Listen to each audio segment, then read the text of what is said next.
My name is Mikael Willgert, and I sit here together with Sergej Beljajev, that is the Russian ambassador here in Stockholm. Welcome. Thank you very much. Tack så mycket. God dag. Good day.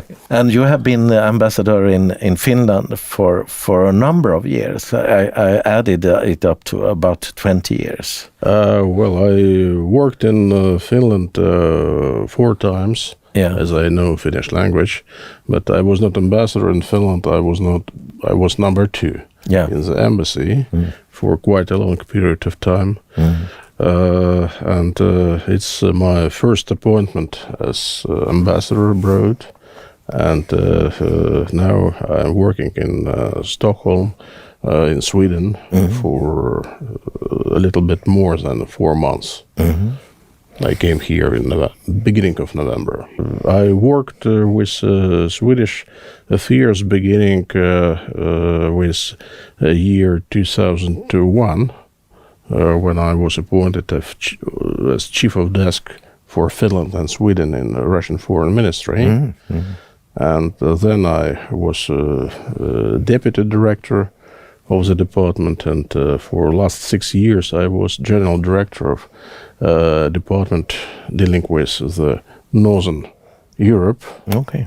My sphere of responsibility was all northern countries, Baltic states, Great Britain and Ireland, and Arctic cooperation. Were you situated in Russia for that work, or was it here in Europe? No, I was in Russia dealing with these issues, and in Sweden I was dozens of times, but with short visits.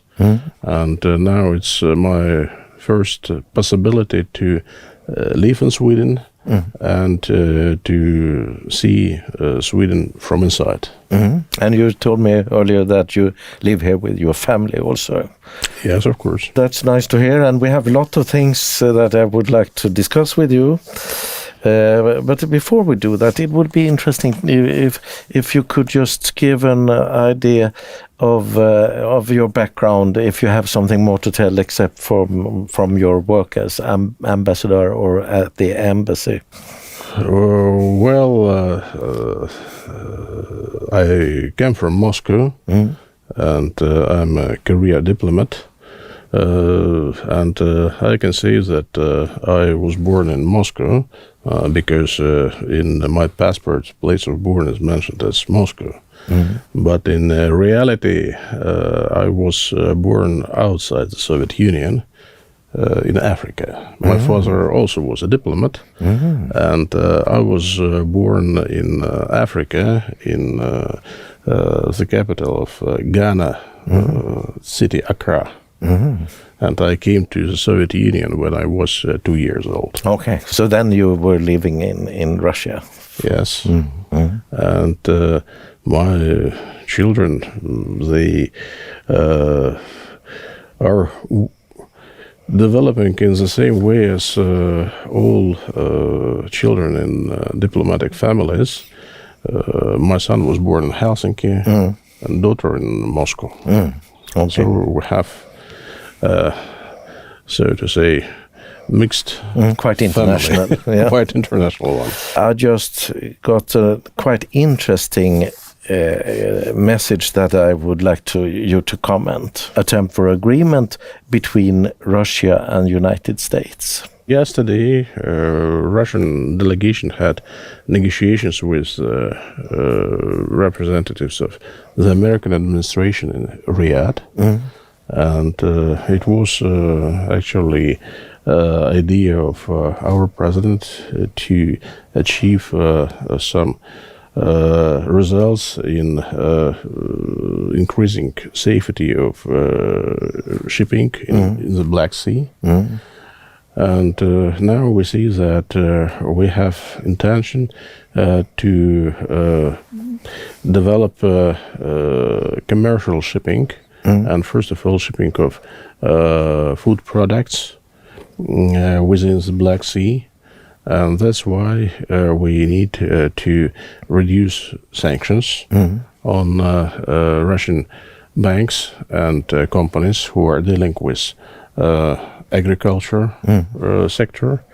We have to receive possibility to use our ships, commercial ships in the Black Sea, and that's why it's insurance, it's payments, it's possibility to use harbors, and so on. If and when this happens, it will be very a good thing, not only to participants of the negotiation process, but also for the countries who need agricultural production. And the fertilizer that I guess you sell on the global market. So. Yes, of course. And, we have here in Sweden increasing prices for food products. And Mr. Wallenberg was very right to say that it's not the stores that are guilty for this. Of course not, because it's a development of markets. There is no fuel. Cheap fuel from Russia on the markets. That's why we can see that prices for logistic electricity are going up. There is no auxiliaries from Russia. It leads to rise of prices in agriculture, of course. So if and when we can normalize international trade, it will lead to beneficial results for all of us. Vårt ekologiska vita vin är skapat med tradition och omsorg. Låt oss presentera SvebTV Chardonnay Organic, ett friskt vitt vin med inslag av päron och citrus. Finns att beställa på Systembolagets hemsida. Here in Sweden we have heard a lot about the so-called shadow fleet. Well, it is mentioned quite a lot of times, but there is no so many concrete examples of this. Of course, commercial issues are such that if goods are needed, businessmen will try to sell these goods by any price to the consumer. It is really a difficult situation when it is not possible to make any insurances.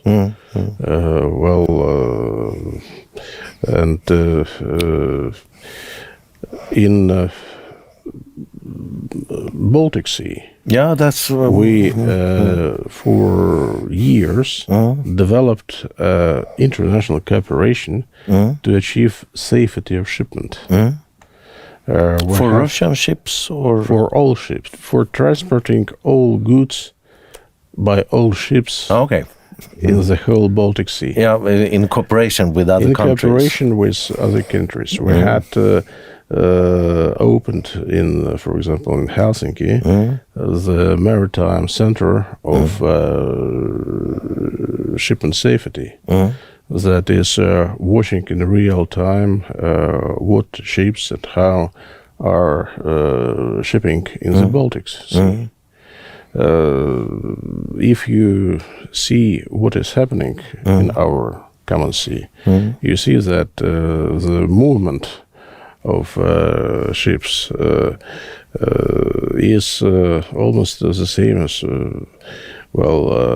car traffic in Broadway. Yeah, it's a lot of ships. There is a lot of ships, and there is a lot of risks.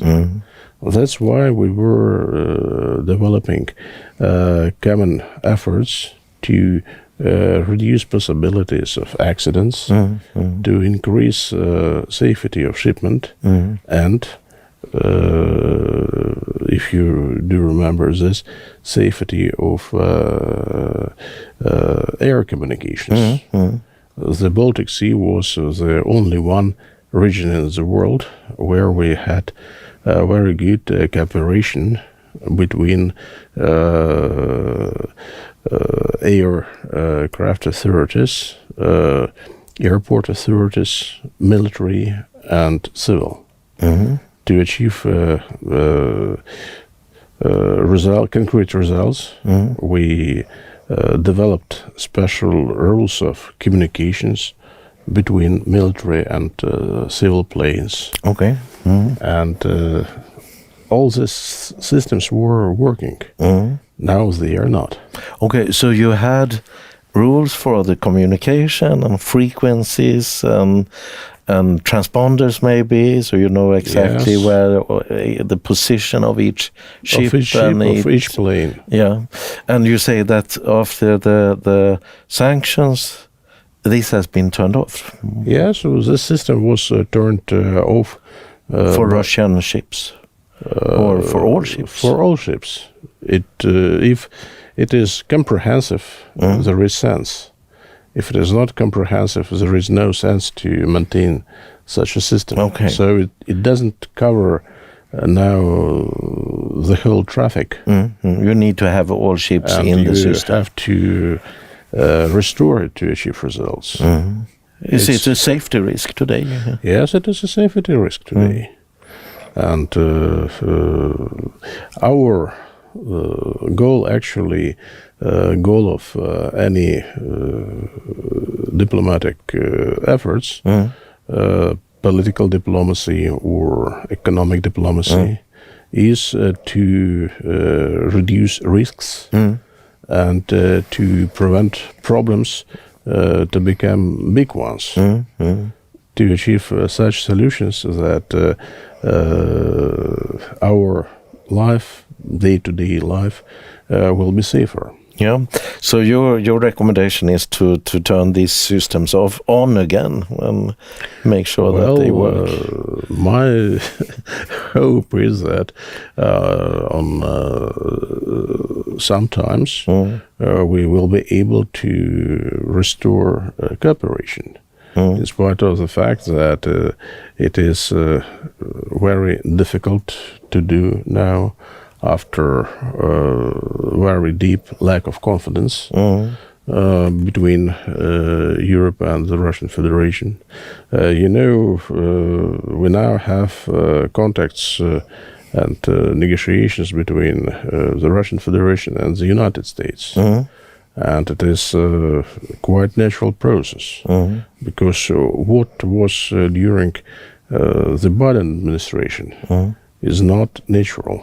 When two big countries, great powers, do not have communication, and it's a normal situation. What would you say about the communication today between Russia and Europe? Do you have an open communication with some countries in Europe today for there is diplomatic issues? Very low level of communication between Russia and Europe. Nowadays, we used to have very deep and developed cooperation and even partnership between Russia and the European Union.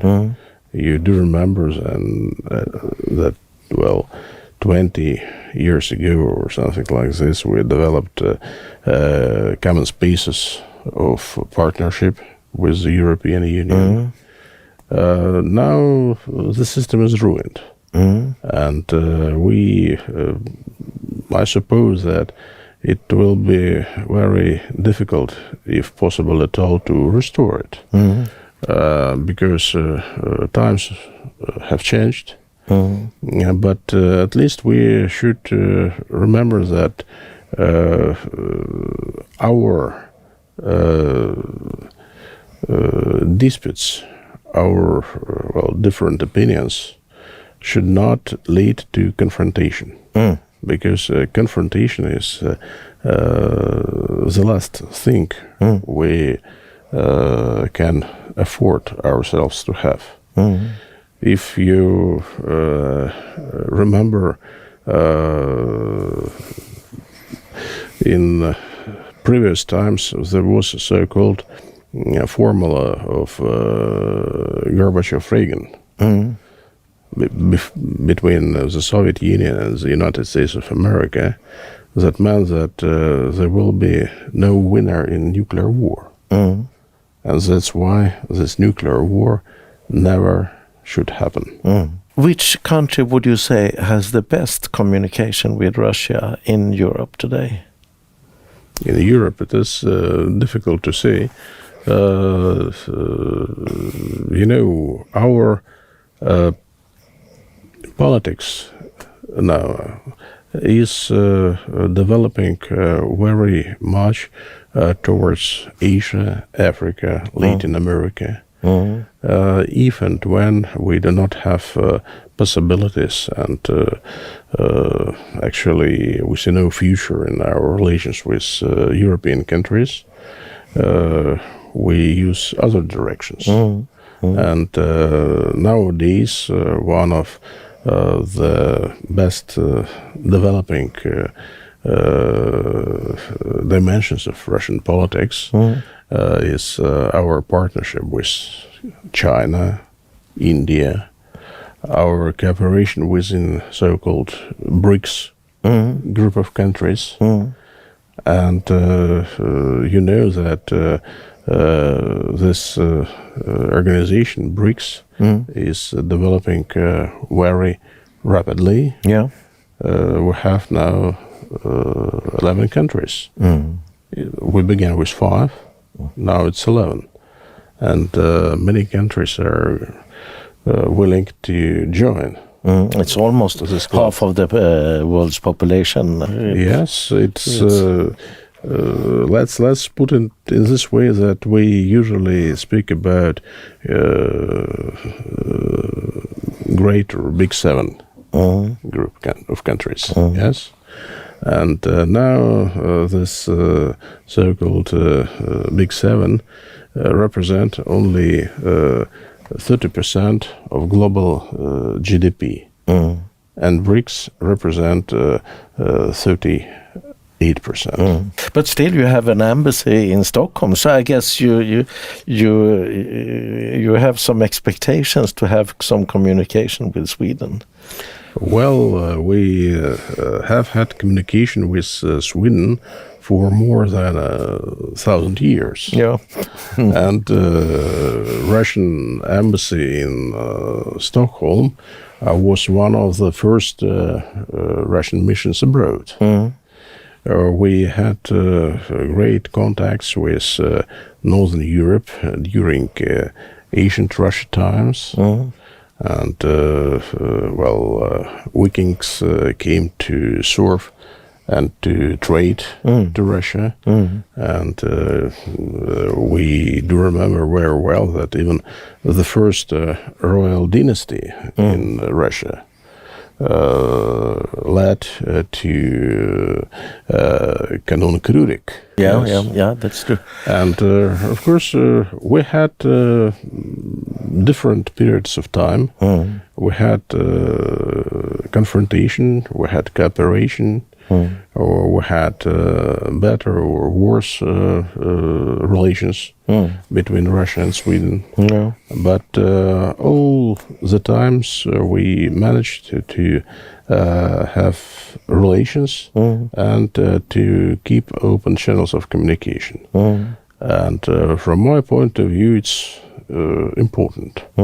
That's why, of course, we still have embassy in Sweden, as well as Sweden has a royal embassy in Moscow. And nowadays our job is, of course, to think about possibilities of developing relations between two countries, in spite of the fact that it is difficult. But one of our famous foreign ministers, Andrei Gromyko, who worked during the Soviet period of time, used to say that it's better to have 10 years of negotiations than 1 day of war. What is the view in Russia today about this? You remember Zelensky and Trump in this press conference that become quite famous. Trump mentioned several times that you are going to a third world war. Trump said that to Zelensky. I think 2 times. And this was also after discussion with Putin that Trump mentioned this. What is your view? Are we in a danger for a World War III today?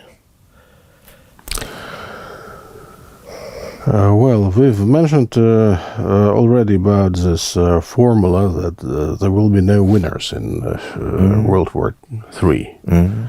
And in January of year 2022, it was a Russian initiative. There was consultations between nuclear powers, all 5 nuclear powers, including Britain, France, and China. In January 22. Yes. So it was just before the special operation. Yes, and all nuclear powers admitted this attitude that nuclear war should not begin, never. It is too dangerous. And it is very good that both Russia and the United States now do understand that it is too dangerous to go to such level of confrontation that will or may put us to a very big threat of direct conflict between the superpowers. And nowadays, not only Russia and the United States have nuclear weapons, but it is very important that all of us shall understand and remember that it is extremely dangerous to play with such thing as war. Would you say that there are interests that actually would like this kind of escalation? Some kind of, maybe not Russia or United States, but maybe interests in a global perspective that would not be so negative to that kind of escalation? From one point of view, there is always someone who try to benefit from something. And there are, of course, those who benefit on conflicts, on wars. It's unfortunate, but it's true. On the second hand, there is always such people who are, let's say, very idealistic, and they do think that, well, it's dangerous, but it will never happen to me. And such attitude is extremely bad. Because usually it leads to accidents. President Putin has had a discussion and also an agreement with Iran. that included that Iran should not develop nuclear weapons. Do you agree to this, that has been an outcome of the discussion with Iran and Russia? Iran is one of our very close partners for cooperation. And it's a member of BRICS organization. Yeah. And of course, it is rather an important issue to discuss with Iranians, also security issues. But whether Iran will renew its program for some guarantees of nuclear non-proliferation or not, it's issue of Iran. And we know that President Trump is trying to speak with Iran on this issue. Yeah. But such discussions are possible and they lead to the results only if they are held from the point of mutual equality and mutual respect. With Iran it is very important. If you will try to just to push, it will lead to no results. So you cannot confirm that there has been some sort of agreement between Iran and Russia on this topic. Well, I do not know about this. Du hittar vår självförsvarsspray i butiken här på hemsidan. Sprayerna finns med eller utan färg. Some things about the conflict and Ukraine. You mentioned special operation. We were quite surprised. So what was the purpose of this special operation? Can you say that? Well, let's try to remember about the roots of this conflict. And it was a very strong confrontation between the Ukrainian government and regions of eastern Ukraine. Because I do know that we have different opinions on this issue, but in February 2014 it was a coup d'etat in Ukraine, and in spite of the government of national unity that was planned to establish, it was established a government, as they called to themselves, of winners,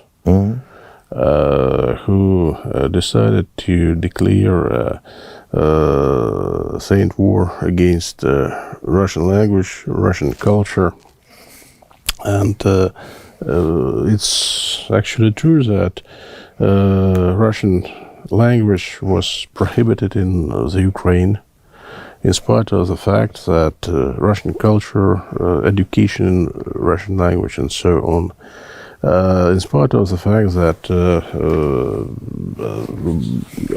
a lot of population, and especially in eastern parts of Ukraine, is Russian speakers. Some regions of Ukraine didn't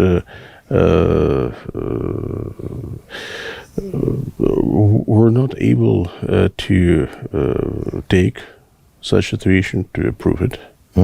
And there was a confrontation between Donbass and the government in Kyiv. Ukraine tried to solve this problem by military means. Failed. We managed to stop the war by achieving in year 2015 Minsk agreements. These agreements meant that eastern Ukraine will be a part of the Ukraine, but these regions will receive some status of autonomy.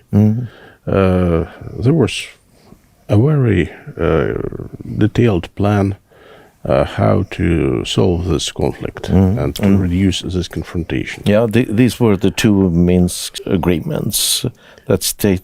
Why were there Minsk two agreements? Why were there two Minsk agreements, by the way? Actually, it was agreement in 2015. We speak about Minsk agreement or agreements. It's actually all the same because, well, it was a process. Okay. And several decisions were made. We, for several years, told our Western colleagues that please let the Ukrainians fulfill this agreement. Because it was made between Kiev and these Donetsk and Luhansk. So it was low. And it was not agreement between Russia and the exactly. Ukraine. So you were not. It was agreement between the Ukrainian government and its eastern regions. But at that time, I read a figure that United Nations estimated about 14,000 persons were killed in these attacks. It was like a civil war. Yes, it was like a civil war. Yeah, but who was serving these autonomous republics with weapon? Did that come from Russia at that time, or how did they defend themselves? Well, they had a lot of weapons in this region from the previous period of time. And the problem was that there was really a great lack of heavy equipment, of course, because it was not actually a regular army, it was a militia. So ordinary people who turned to military, and we saw all the time that the Ukrainians would like to solve this problem by military means. Many times we told Western colleagues that we will not let this to happen. It is extremely dangerous, and let's fulfill these Minsk agreements because there is no other way. We see that Ukrainians are developing military forces. If they try to use military forces to achieve their goals in eastern Ukraine, we will not let them to do this. Unfortunately, this happened. And now we are in the situation where we are. And of course, there is no way back anymore. I think I can understand that why Russia felt that you have to do something, because the agreements were not successful. And we had this civil war, and it was not going in the right direction. But with this special operation, it did not have the force to succeed. Or what was the plan? Was the plan that Ukraine should change the mind just, or what was the plan? Well, I suppose that the plan was very simple, and it was declared from the very beginning. It was to protect people in eastern Ukraine. Yeah, but the force was too small to really do that, wasn't it? There was no intention to have a full-scale war. No. So the plan was that there should be a negotiation and a peace agreement, or? Well, we had a peace agreement with Ukraine achieved in spring of year 22. Yeah. Actually, in these days. It was the Turkey... in March, April. Yes, it was Istanbul. Istanbul Agreement, yeah. Istanbul Agreement, it was achieved. It was ready to sign. You remember that, Russian troops were near Kyiv at this time. Mm-hmm. And we were told by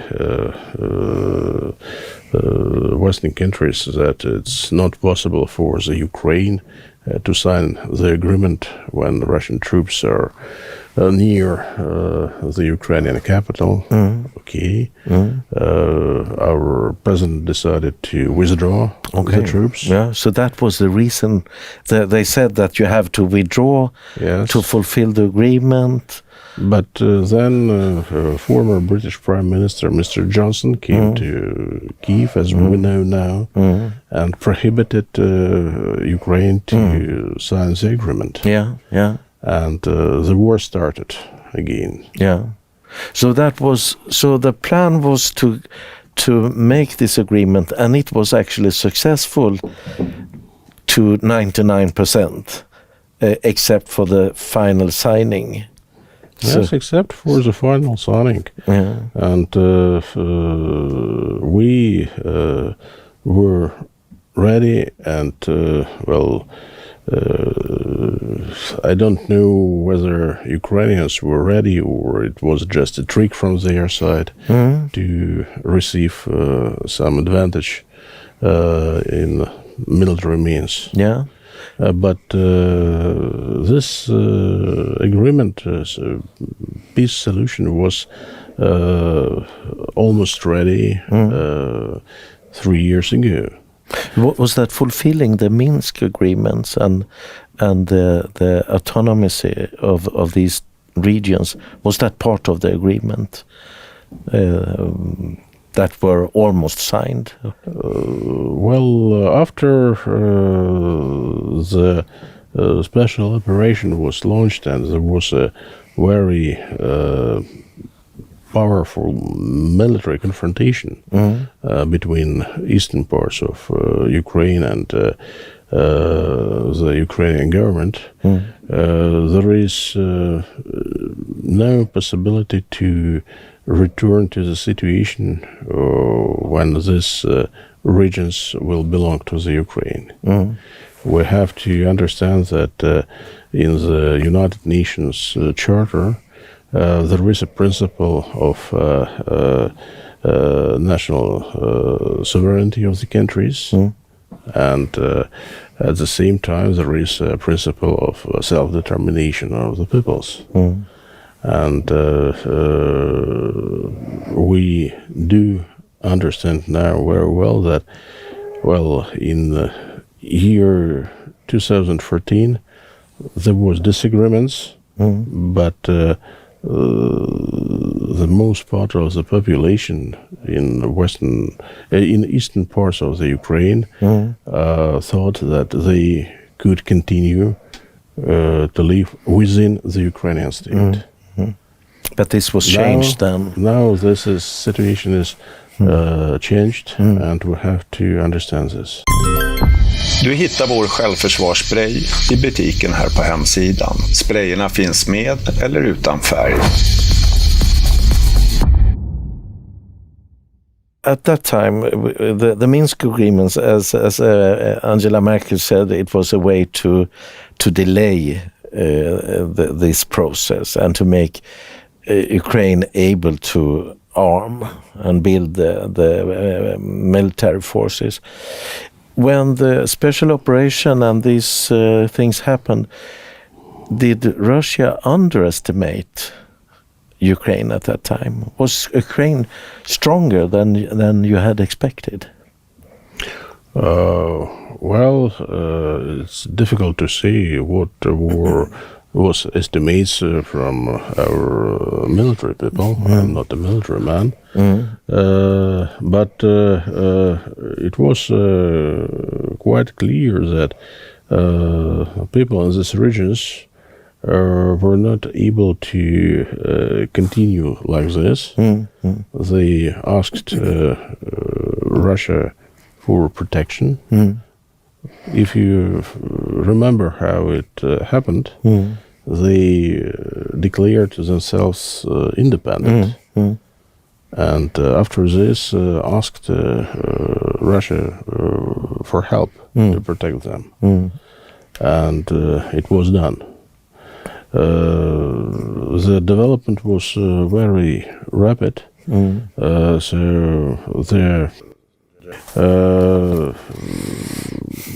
I don't think that there was underestimation. I believe that our people, general staff in our army, are professionals. They do understand things very well. But when situation is developing in such a high speed, you have to work in according to the events, and that was done. And it's difficult to foresee a war. I mean, a lot of things is happening all the time. So, and one thing that has happened is also that a lot of countries have supported Ukraine with weapons, and also Sweden and other European nations. How do you in Russia regard the support from Sweden to Ukraine? Do you consider that Sweden is a part of the war? Well, Sweden is not a part of the war. It is helping Ukraine, of course, and is sending a lot of materials and even weapons to the Ukraine, and that's why it's not a direct participation, but it's the thing that leads to very big instability in the region. Of course, without this help, Ukrainian regime will not stand, could not stand for a long period of time. By receiving this aid, actually European countries prolonged the war. Many of them, well, now we hear from the European countries, from the European Union, that they want to defeat Russia military, economically, politically. Well, during the history, many tried and wished, at least for time being, there was not lucky ones. If we speak about economy, I just today saw the statistics about the most rapidly developing countries in the world, and within 10 best economies in the world, there is 5 from BRICS countries. It's India, growing. Indonesia, China, Russia, and Brazil. So your economy is growing fast now. Yes. Now this is not just a special operation. It is actually declared as a war today. In Sweden, we in media, they often say it's a full-scale war.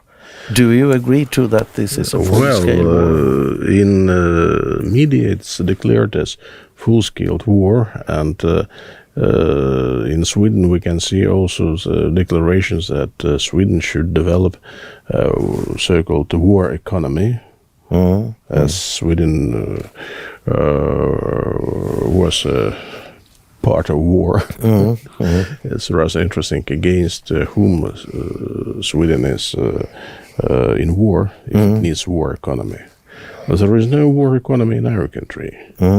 In Russia, no in war. Russia, it's no war. No, because we got some figures that the interest rate, it's maybe 1 or 2 months ago, it was 21%, and the inflation was about 9%. Would you say that still this is not a big problem for people in general? Well, the BKT in Russia increased twice in comparison with year 2020. It has been doubled. It has been doubled with for 4 years, actually, for 4 years period of time. Yeah. We see that development of Russian economy is now more than 4% a year.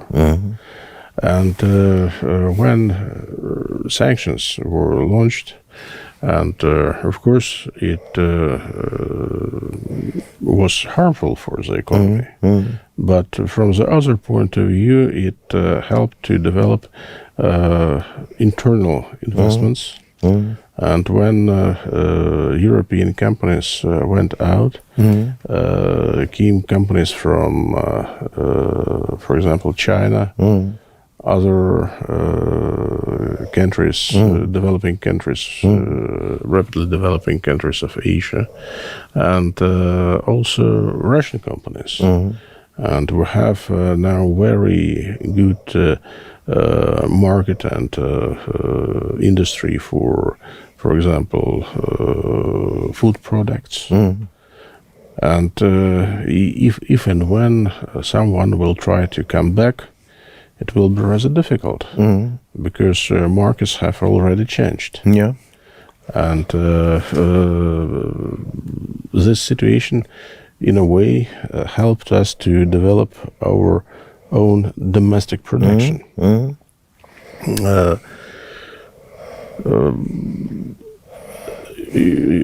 We do understand that maybe the aim of the sanctions was to influence also the Russian society. Yeah, to make people protest against the government. But you know, the very specific feature of Russia is that if and when we are under pressure, and especially pressure from abroad, the society unites. Yeah.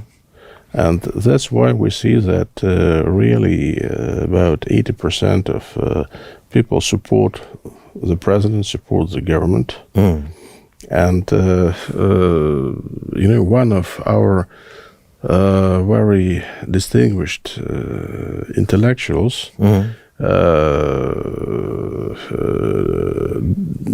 general director of Hermitage Museum, Art Museum in Petersburg, Mr. Petrovsky.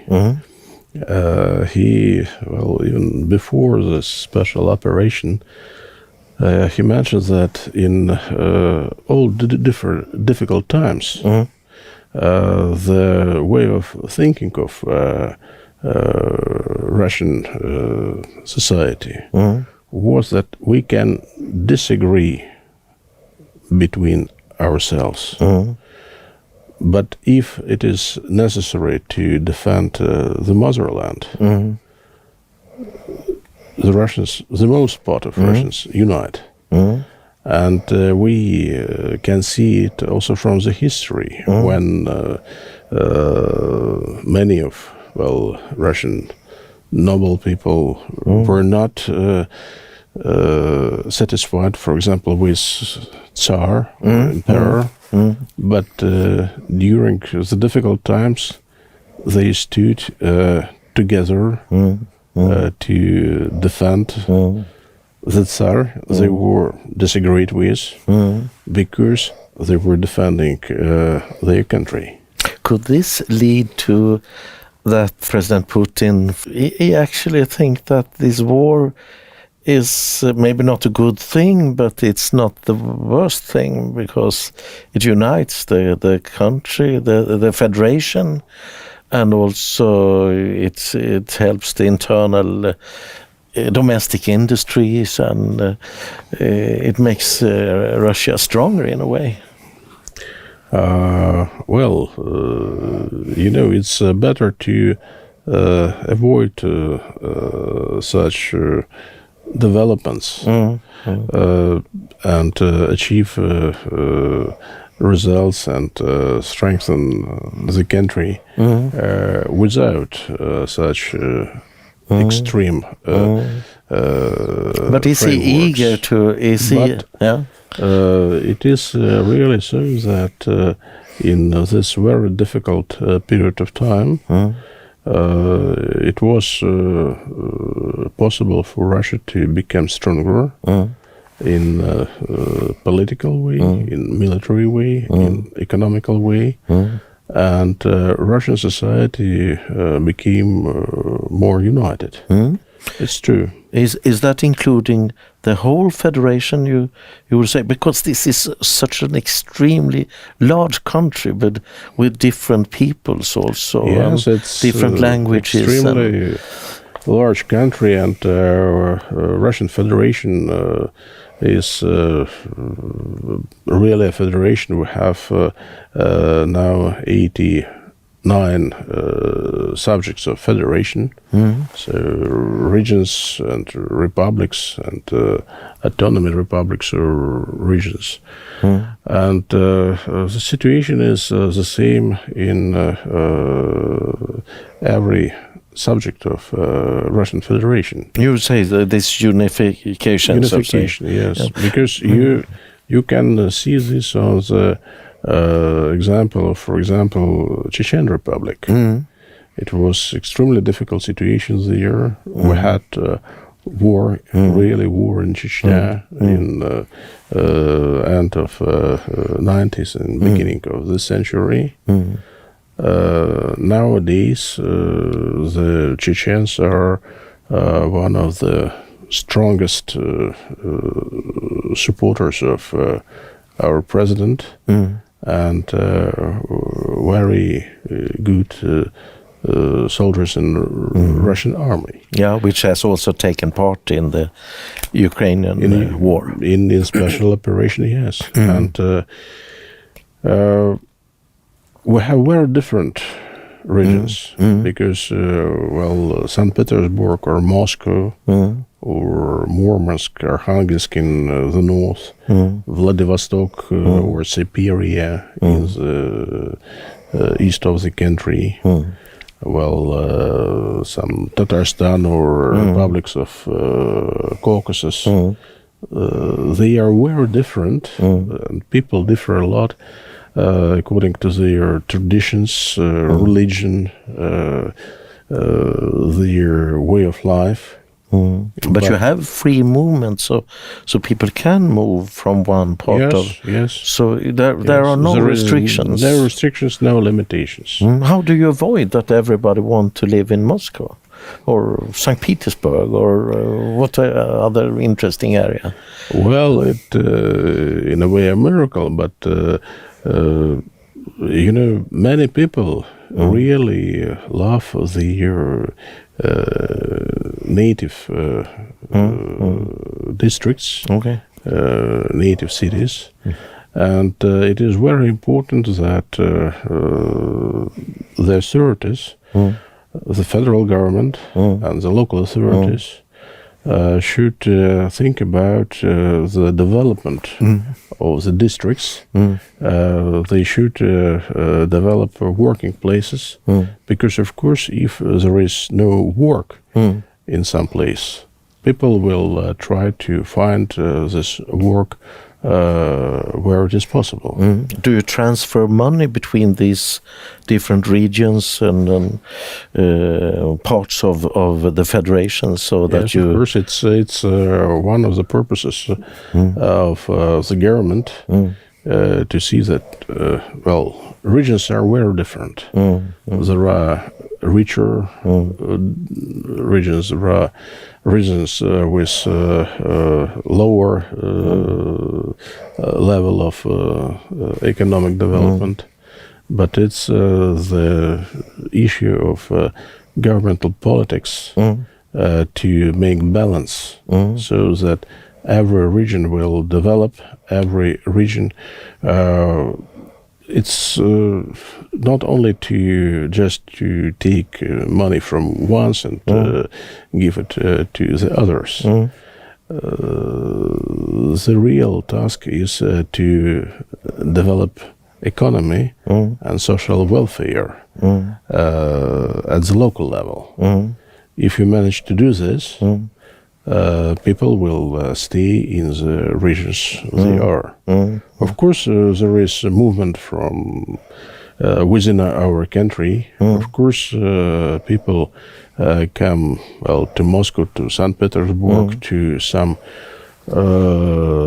other developing centers. It's quite natural. But you should avoid the situation when there will be no population, for example, in Siberia. And all people will like to live in Sochi at some very warm and sunny places. It must be. It cannot be so easy, but you say that it's handled in one way or another. Innan vi går vidare vill vi påminna om att SvebTV är en obunden kanal. Vi är endast beroende av våra tittare. Notera att vårt Swish-nummer är 123 535 8692. What is the difference between Soviet Union and Russia? Is it a big difference, or is it more or less the same? It is a big difference, and we spoke before the interview about whether it is possible to consider the Russian Federation to be a socialist country, socialist or not, or communist country. or a communist country. And maybe the biggest difference is that Soviet Union was based on ideology. It was socialist country, and it was its aim was to build communism.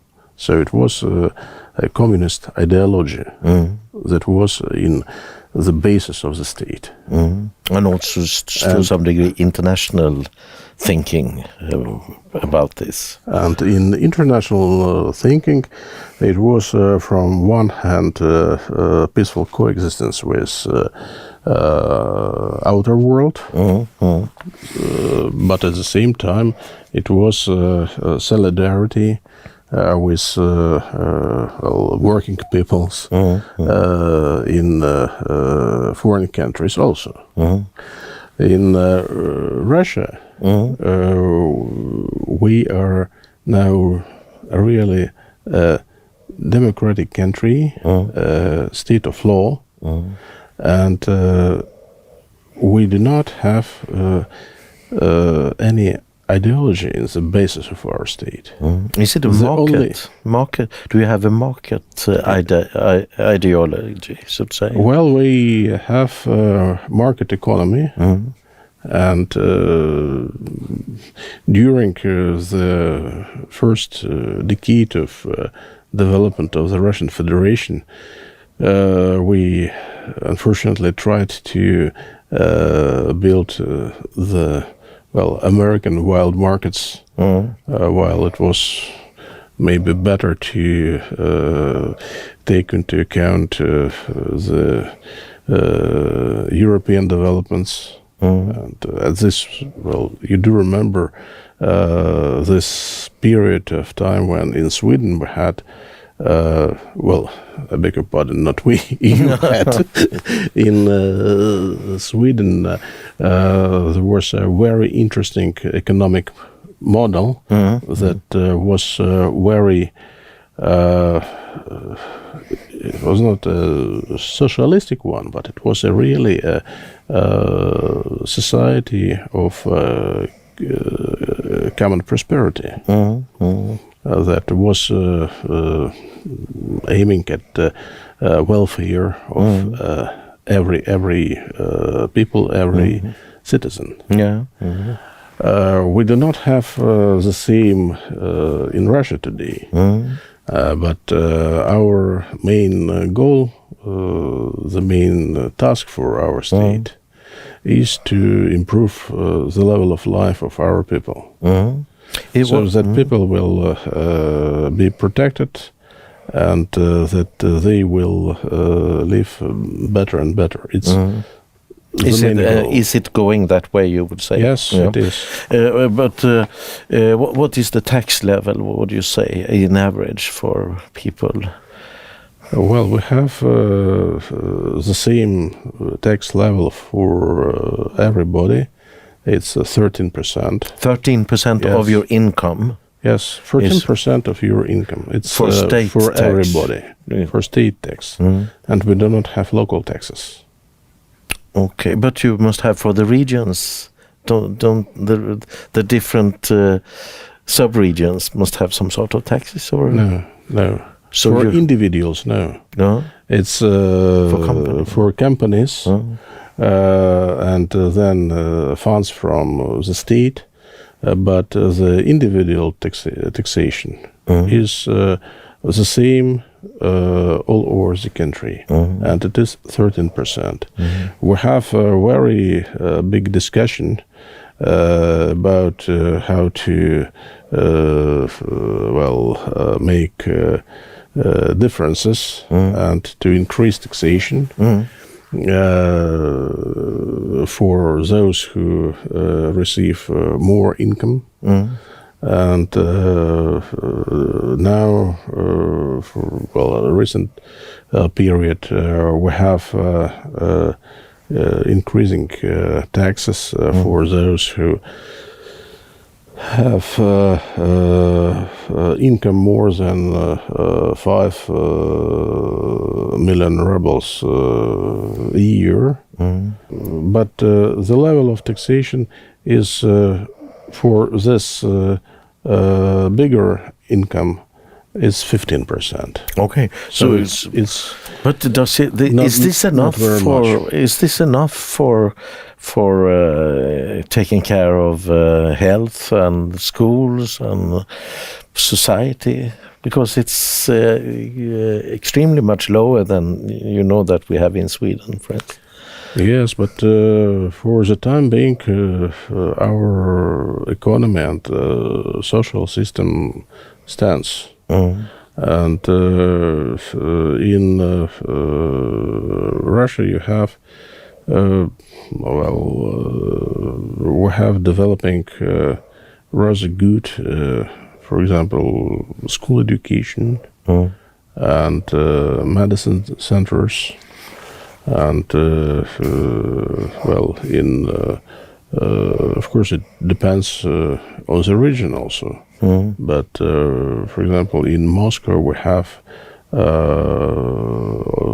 even some medical pavilions during the summertime opened in parks, so that people can check their health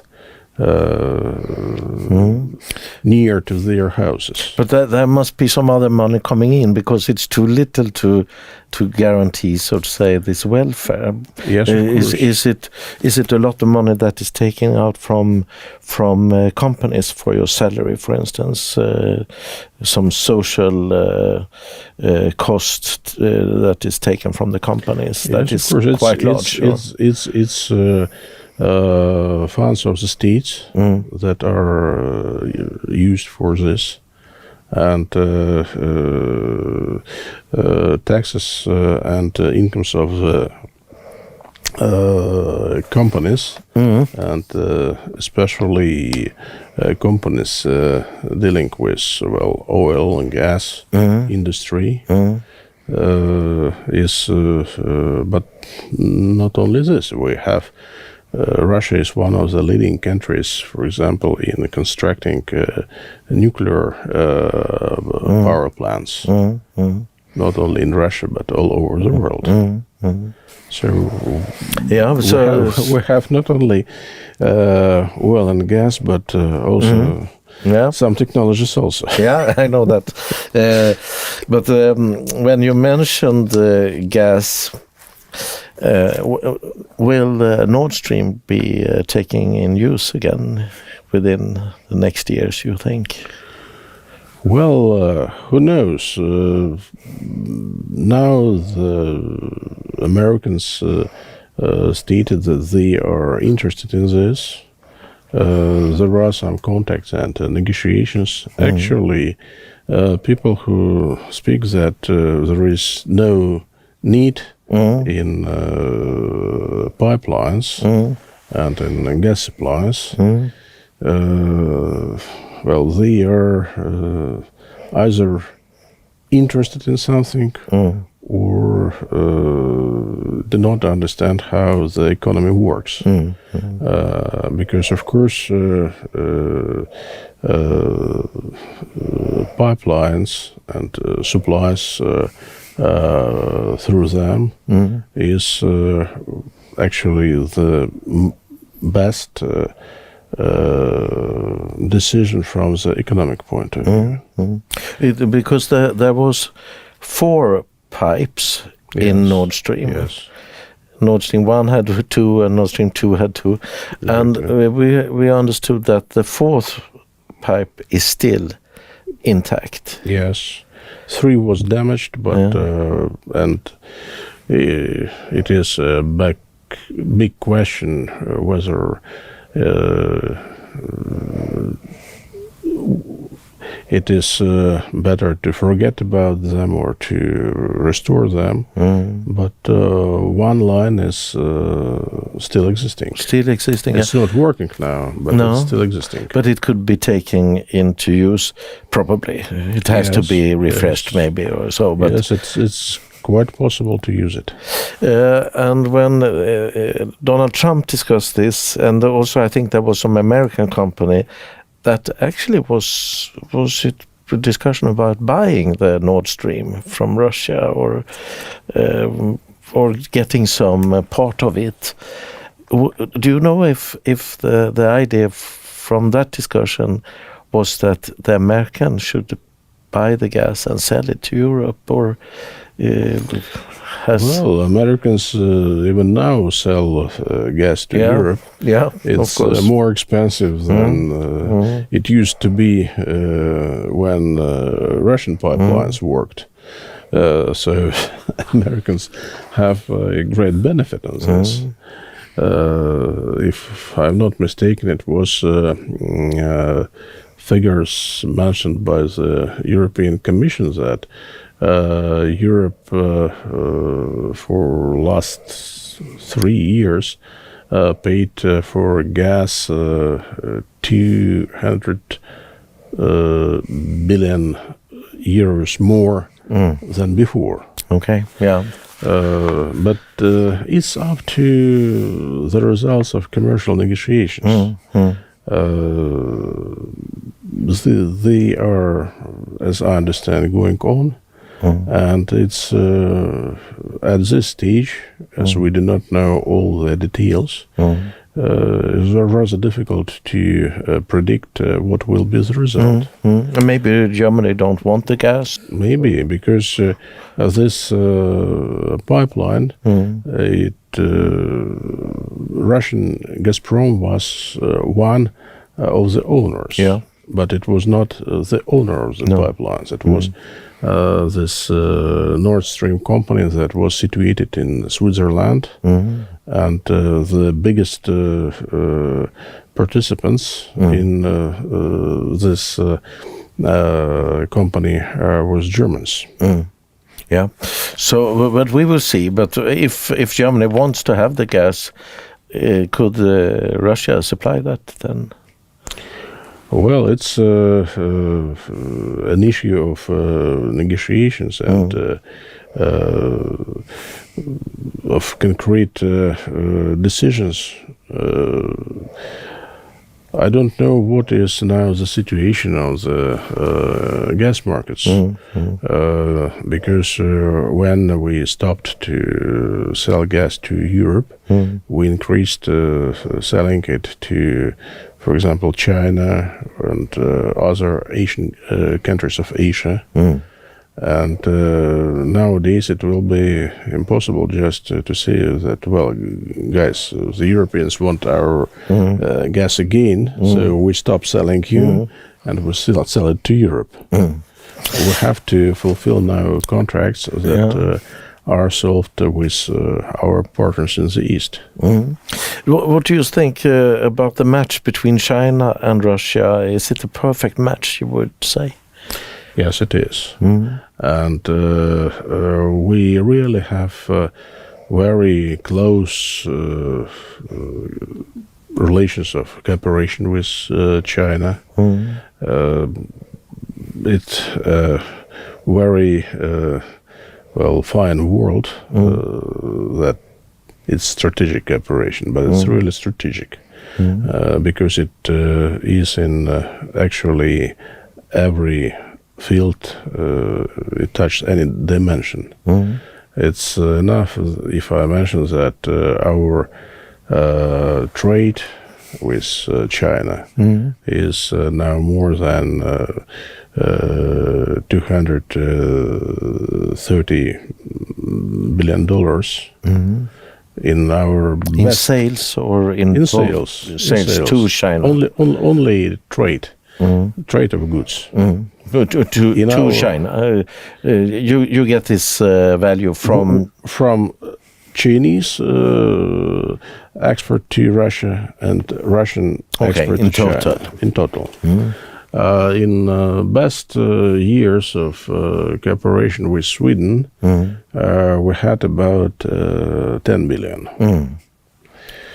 And but to show you how links within the society work, I should mention that in China we have now about 16,000 Russian students who study in Chinese high schools. In which language do they? Well, Chinese is rather popular now in Russia, and especially in eastern parts of Russia. But at the same time, there is 50,000 of Chinese studying in Russia. What do they study? Is it engineering, or what would you say mainly? It's almost all spheres, not only engineering or some computer technologists or something like this. It's also medicine, because Russia traditionally has a very good schools and universities in medical sphere. And if we speak about the cooperation within BRICS countries, there is not only economics and investments, but also scientific cooperation, sports, and so on. For example, within the BRICS countries, we have a special working group on nuclear medicine, on preventing pandemic disease, and so on. So it is a very, really comprehensive scale of activities that is touched by this cooperation. It's quite impressive. Would you say China putting up companies in Russia, and are Russia setting up companies in China, or is it mainly China setting up companies in Russia? China is setting companies in Russia developing production on Russian territory. Yeah.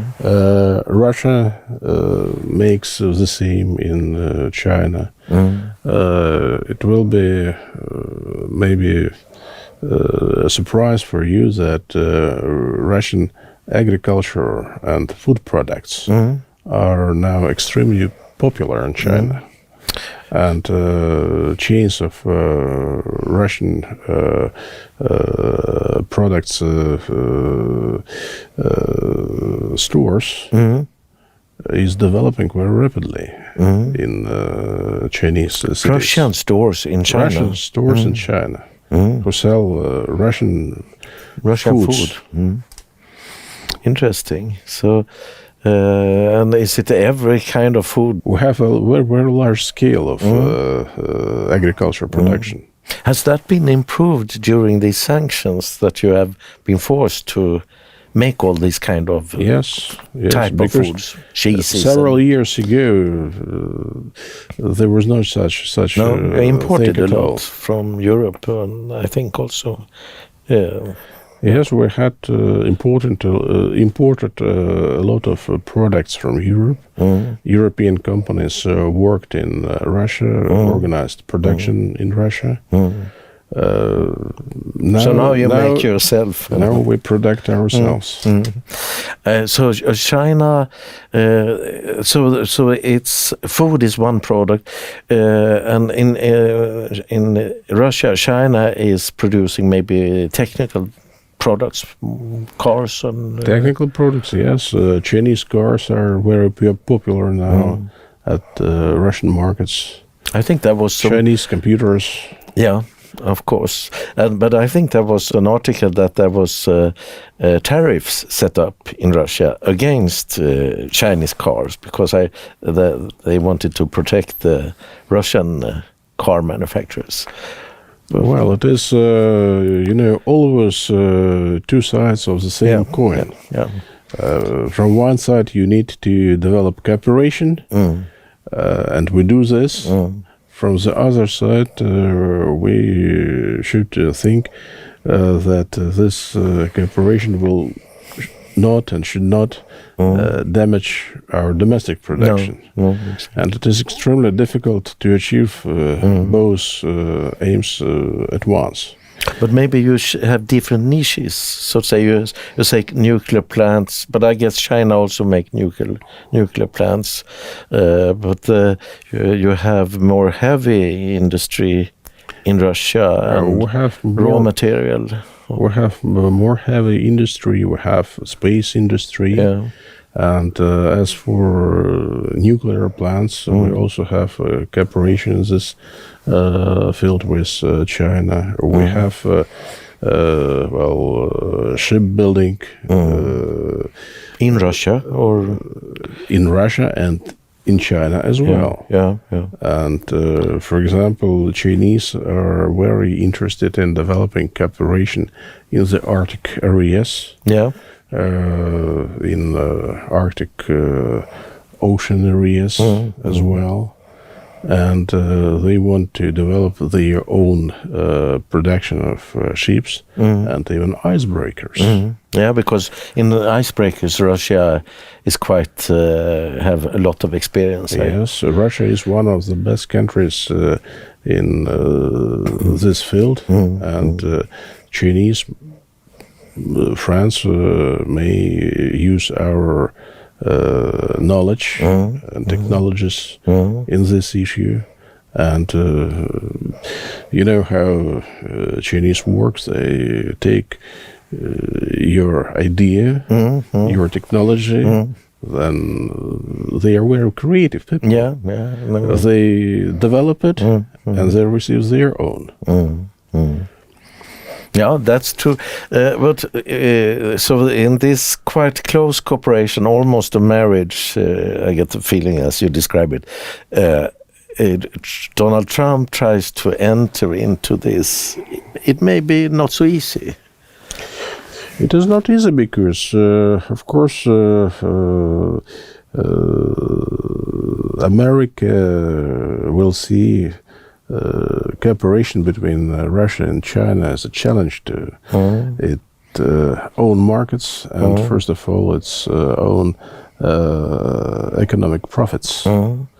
But it's how the world economy is working. As you remember, competition is the locomotive of progress. Yeah, exactly. Vårt ekologiska vita vin är skapat med tradition och omsorg. Låt oss presentera SVEB-TV Chardonnay Organic, ett friskt vitt vin med inslag av päron och citrus. Finns att beställa på Systembolagets hemsida. If we go back to the war and the peace negotiations, there has been some progress, but you describe a situation here that is quite... it sounds like Russia is quite satisfied in a way with the situation. The economy is going quite well. The federation is united, and a lot of things is positive. On the other hand, there are a lot of people that is getting killed. Do you have any figures of how many have been killed on both sides? No, we do not have official statistics. We have a lot of estimates from different sources and different researchers, but all these estimates are speculations. We do not have official statistics from both sides, from ours and from the Ukraine. So I suppose that we will understand the cost of this conflict only in several years after, when this situation is over. Of course, when I say that Russia is actually doing well in spite of all difficulties, it doesn't mean that we would like to continue this war forever. And this special operation is limited to very special goals. And we, of course, would like and want to live in peace. And it's nobody wants other people to die. The case is that we are interested in a long-standing solution, and to achieve this long-standing solution, we must think also about the roots of this conflict and to handle these roots. If we do not, it will be just a part solution, a temporary one, and we'll receive a frozen conflict as, well, maybe the same situation which we see in the Middle East. And of course, nobody in our country is interested to receive such a situation. No. That's why it's really important to understand that the final solution should be standing. And what will be the conditions, what will be the goals of it? It will be the issue for negotiations, and first of all between Russia and the United States, because our European colleagues say a lot about participation of the Ukraine, but we do understand very well that the Ukrainian regime is not its own master. Without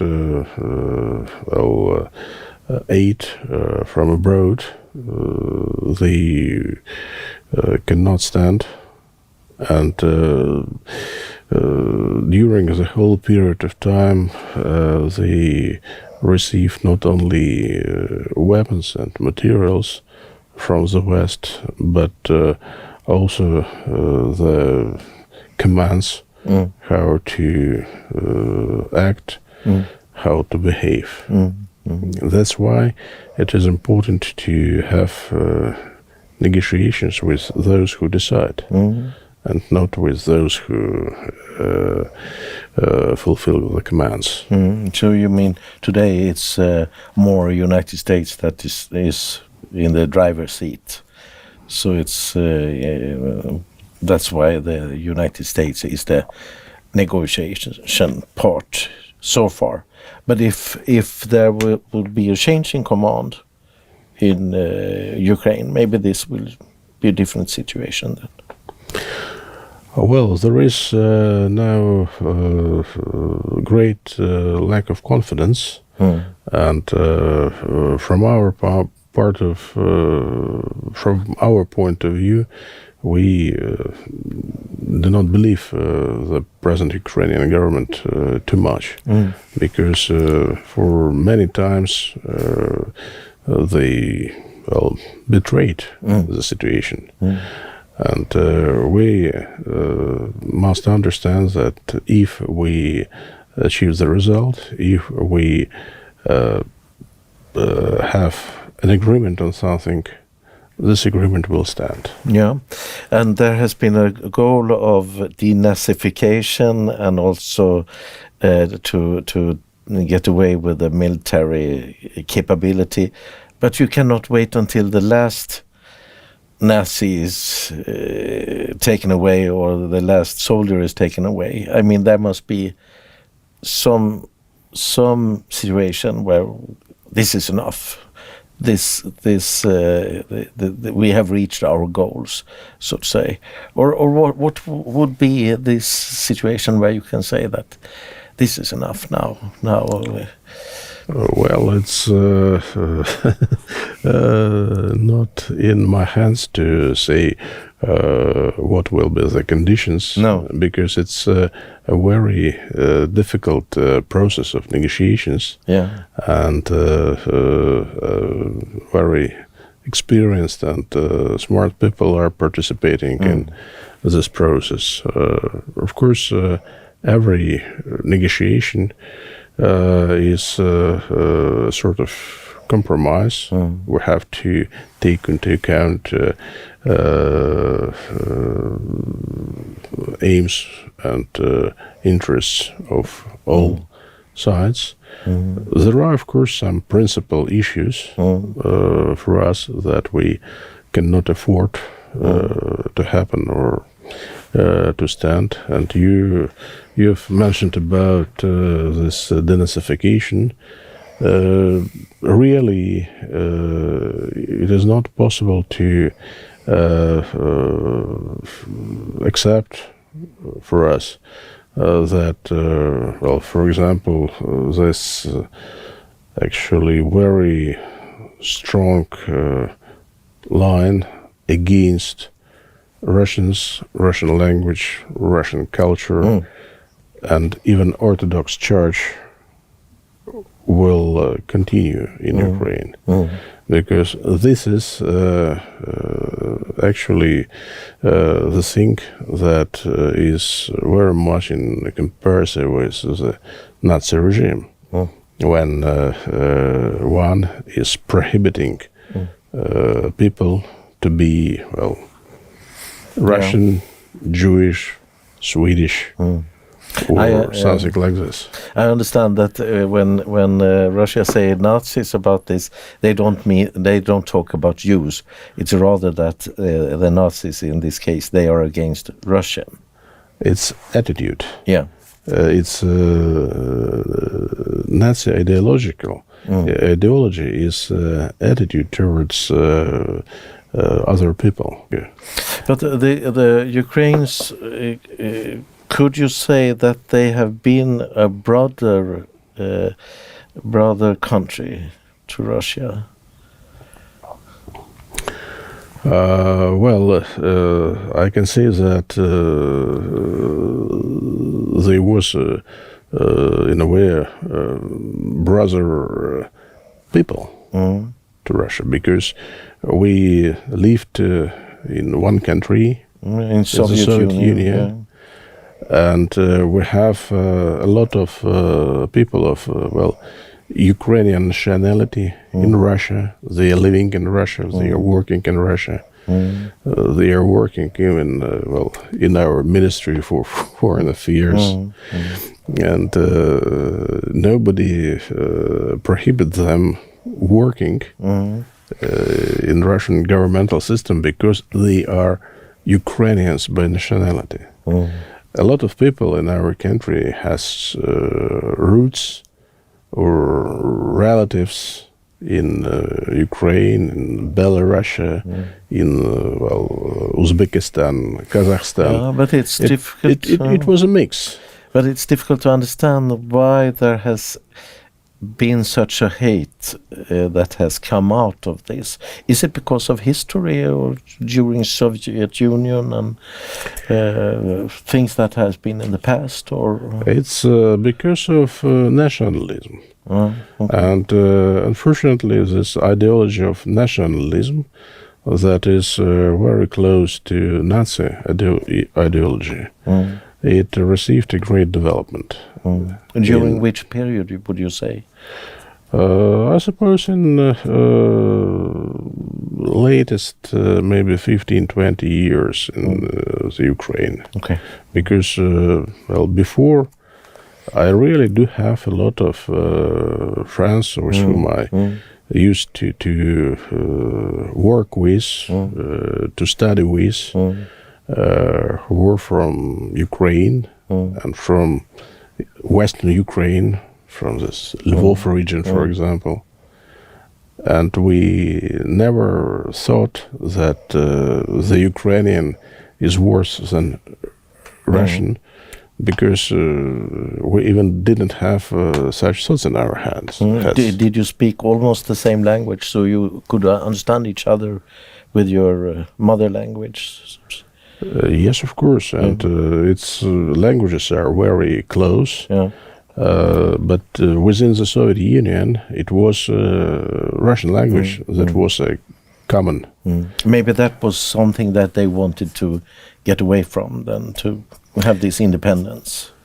Has this been instigated in Ukraine from some other external countries or forces, you think? Here we come to the question of NATO. Yeah. When there was unification of Germany, and the Soviet Union gave its permission, supported this unification, because we thought that it's a fair issue. We were promised that NATO will not enlarge. It was a discussion with Gorbachev. It was a discussion with Gorbachev, but then we knew what happened. Russia never went forward to the borders of NATO. The development was opposite. NATO was coming to closer and closer to Russian borders. And of course, when we see that the military alliance is enlarging and coming actually to our borders, we have to think why it happens. And we speak about this with partners from the West, beginning with year 2007, when it was this famous speech of President Putin in Munich, that security should be comprehensive, that no one should build his security on security of the others. We should all feel secure. That's why we need a comprehensive security in Europe, in the world, but first of all on the European space. Yeah. Well, may I ask you, would you say that the main reason for this special operation and in the next step, this war, was the NATO expansion? Or to what degree was it due to the NATO, and to what degree was it about Donetsk and Luhansk and these internal conflict? The Ukrainian intention to join NATO and NATO's plans to take the Ukraine, of course, influenced the development of the situation, was one of the factors. But I'm quite sure that the main factor was this internal conflict between Russian-speaking population in eastern Ukrainian regions and Ukrainian government in Kiev. You know that this eastern regions, well, Crimea made their decision earlier in the year 2014. Now, for these regions, Donetsk Republic, Lugansk Republic, Kherson region and Zaporozhye region are legally, from the point of view of Russian law and Russian constitution, part of the Russian Federation. And this cannot be changed. Yeah, but because also the Baltic countries has NATO. But you have not made any special operation in these countries. No. Will you do that? No, we didn't, and it's rather funny to see how Baltic states try to prove that they will be the next ones. Russia has no intention to invade in the Baltic states, no intention to invade in Finland How or can they Sweden. be sure of that? Because they have said yes to NATO, and the NATO factor was important in Ukraine. Yes, but these countries, Baltic states, joined NATO many years before. Finland is joining now. Finland is joining now. Sweden has joined now. And of course, we have to analyze what does it mean from the point of view of our security and how we should react. Because, well, diplomats try to think positively. Military people are obliged to think negatively. They have to prepare. So you should not exclude the possibility.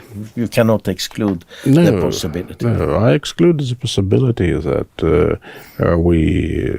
that Russia will invade to some neighbor country. You do not exclude that. I exclude this. You exclude that? I exclude this. I do not see any reason or any situation when it happens. But if you have NATO, if you do not want NATO that close, and now you get NATO that close. The Ukraine was a very special issue because of our history and because it is too close to Russia. And it's a more or less Russian language also. Well, language is the other issue. It's rights of peoples of Eastern Ukraine. Okay, but you say you exclude this possibility, but you don't know about. As you say, you're a diplomat. You think positive, but there could be other forces. And the impression that President Putin gives is that he is not interested in wars, really. But yes, he is not interested in wars, and we are not interested in wars as a country, as people as well. But I mean, Putin is very strong and he has good health, probably, but he will not live forever. What about the other people or other people that could be in charge? I was thinking of Medvedev. He was very during the first part of the Ukraine situation. He was very tough against Europe, and he threatened more or less with nuclear weapons. Could there be different thoughts in the leadership of Russia that suddenly this would change there for some reason that we don't know today? I don't see reasons why this attitude will change, because Russia is not an empire, and the president of the country will not be nominated. It will be elected. Can you repeat that? What do you mean with this? I mean that the president of the country, as we have now Mr. Putin, and he was elected. Yeah. He has really a very strong support of the people. He is not an emperor. He is not a dictator. And I'm sure that the same situation will continue in Russia in the future also. Due to the country, more or less, not only due to the persons, more because it's person is important issue, of course, but it's due to the country and to the general trends of development of this country. Du hittar vår självförsvarsspray i butiken här på hemsidan. Sprayerna finns med eller utan färg. But there has been some criticism against Zelensky that he does not allow any competitors. The other parties are forbidden, more or less, as we understand it. But in Russia, the other competitors are extremely weak or does not exist, more or less. Will it always be like that, or will you have a more situation like in Europe where there are different parties that are more or less the same, have the same strength?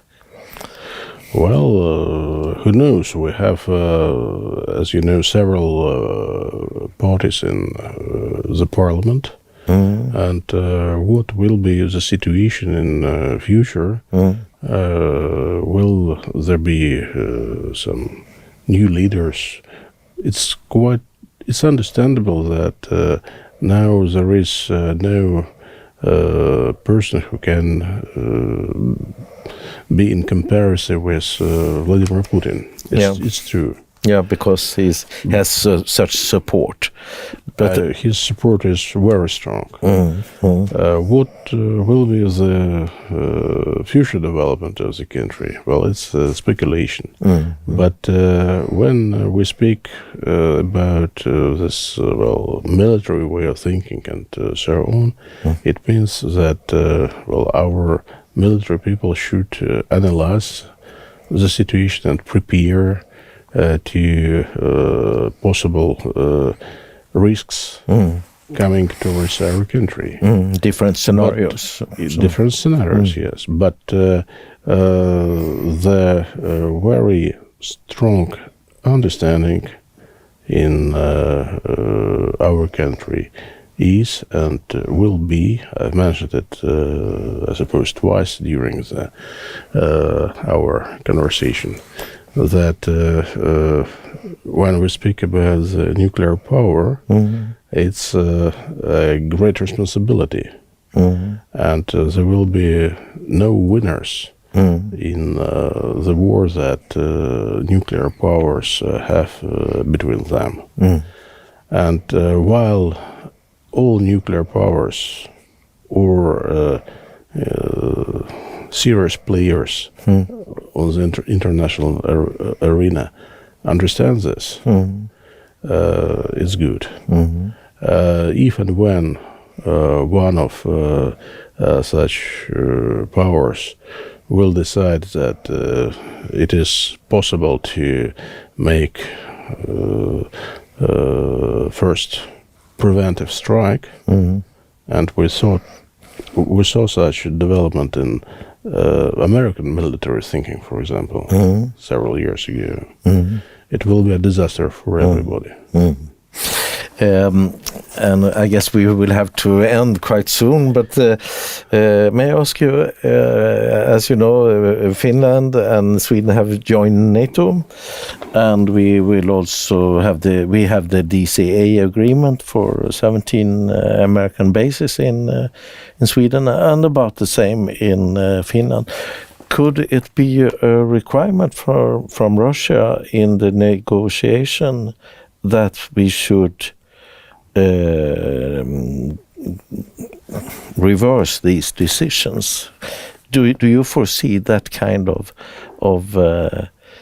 issues being raised in a negotiation? I don't believe in this. You know, I saw how it works. That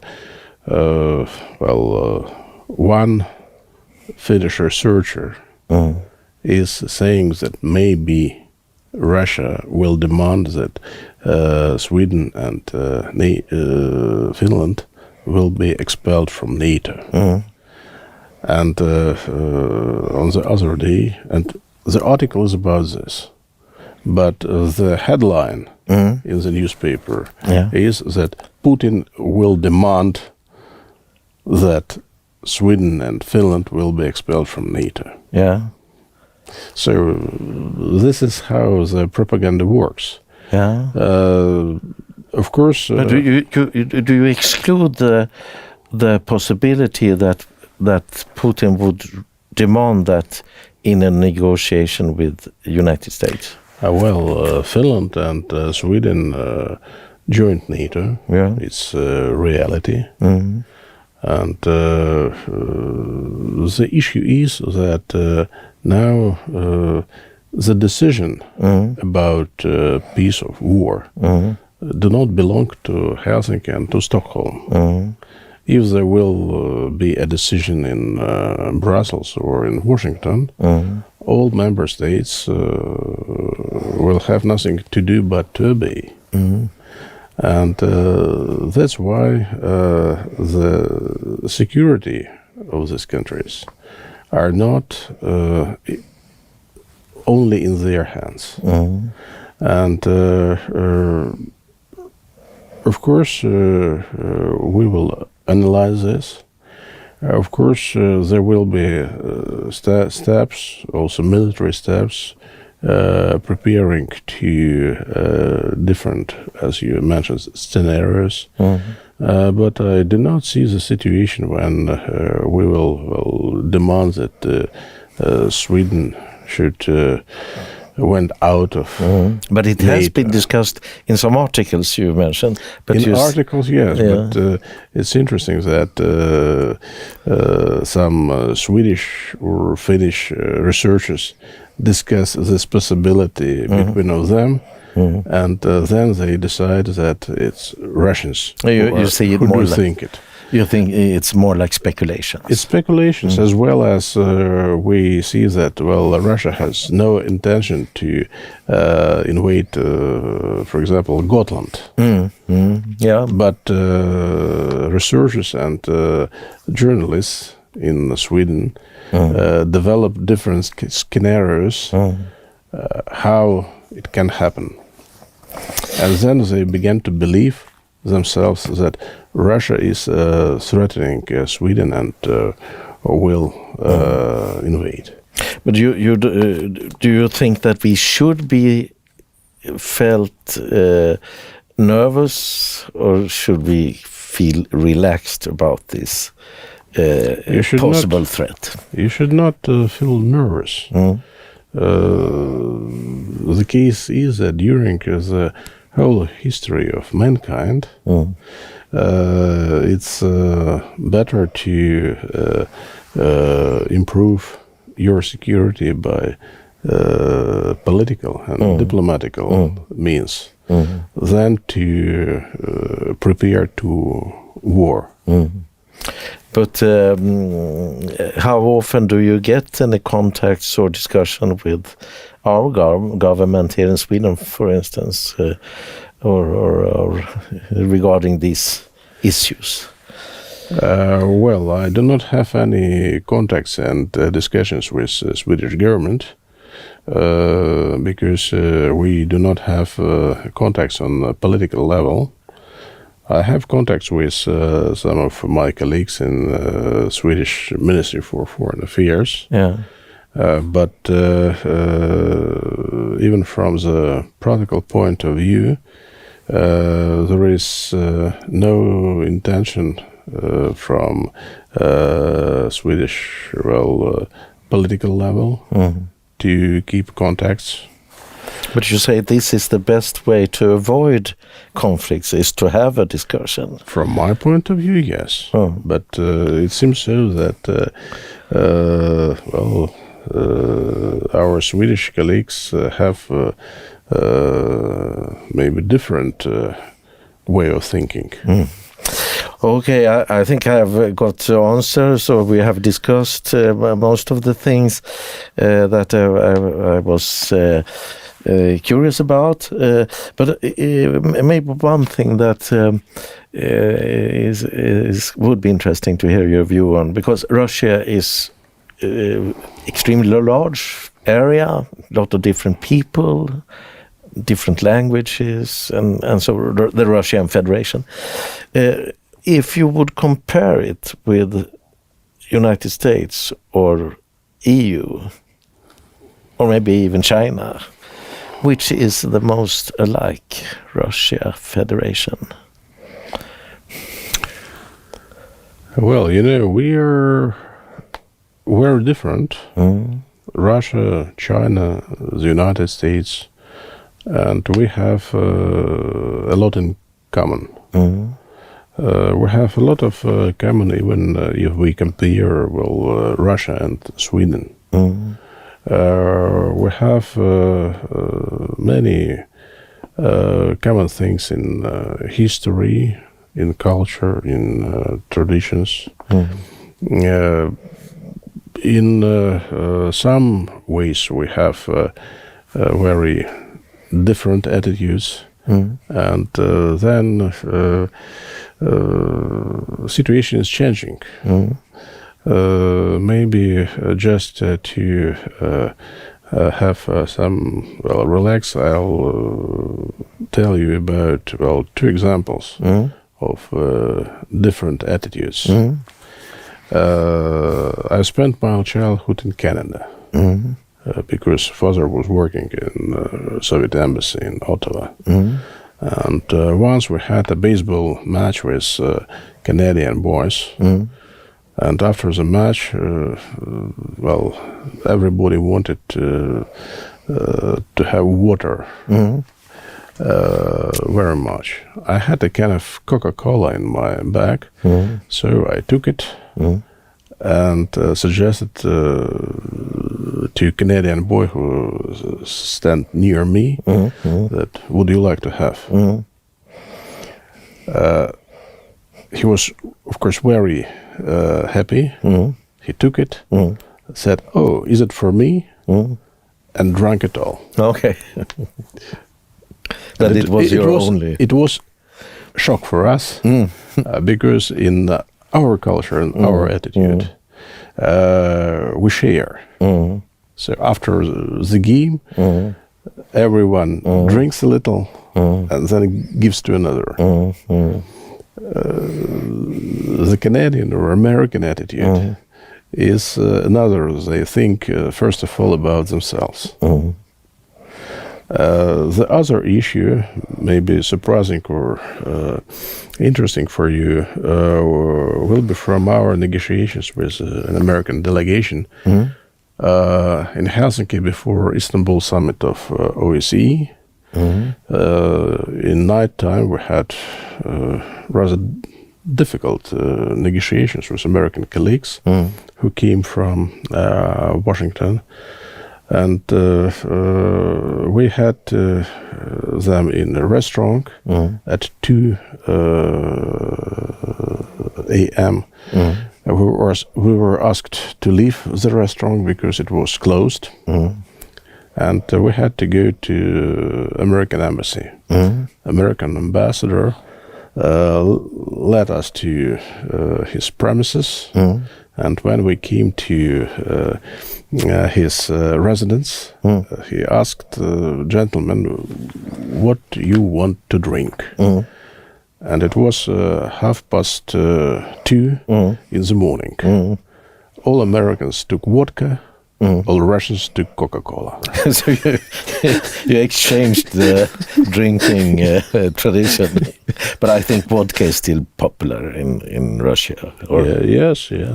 We have a great culture of this. But consumption, really, to tell you the truth, the consumption of alcohol and culture of alcohol consumption is changing very rapidly in Russian society. Yeah, you say that it's rapidly because this has been a big problem, and but it's changing now. Yes, it's changing, and nowadays during, for example, the working lunch, it is very seldom you can see some strong spirits, mostly wine. Or maybe even water and juices, because people do not want to drink during the working day. So the vodka consumption has been a problem, but that is improving. And another thing has been about the fertility, the number of children that are born. Has that been changed today to a yes, better? It is also changing, and in the southern regions of Russia, it always was a tradition to have a lot of children.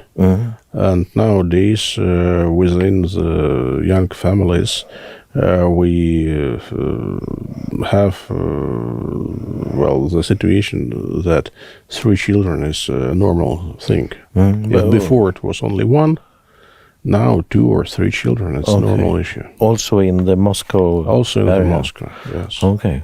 Is it due to this nationalism trend, do you think, or why is it? No, it's I suppose because people now can afford themselves to have bigger families. It's not due to religion or... It's not due to religion, it's more to, level of life. And that nowadays it's not a problem to have, from economic point of view, it's not a problem to have several children. And then, of course, it is this way of thinking is changing. Because now more and more people do understand that, it's a God blessing issue to have children. It's not a problem. No, you mentioned earlier that you have 3 children yourself also. Yes. Okay, Sergej Beljajev, maybe we have discussed most of the things we should discuss, or do you have anything you would like to add or ask before we end? Well, I will only wish all your listeners and watchers good spring and good summer. Here in the north, it is very important to see the sun and to have warm days. In Finland, they have such people's wisdom that happiness to one, summer for everybody. So I wish everybody good summer and good luck. Thank you, Sergej, for joining us here and giving us this information. Tack så mycket. Tack så mycket. What do you say? Спасибо. Spasibo. Okay. Yeah, thank you. Thank you. Du bidrar enklast genom Swish eller bankgiro. Eller bli gärna månadsgivare genom periodiska överföringar från ditt bankkonto till vårt bankkonto. Det är också möjligt att betala med kreditkort genom att trycka på knappen Donate på vår hemsida. Du hittar alla kontouppgifter längst ner på hemsidan swebtv.se. På vår hemsida kan du också anmäla dig för att få mejl. Vi använder vår mejllista endast för att informera om våra program och annat liknande.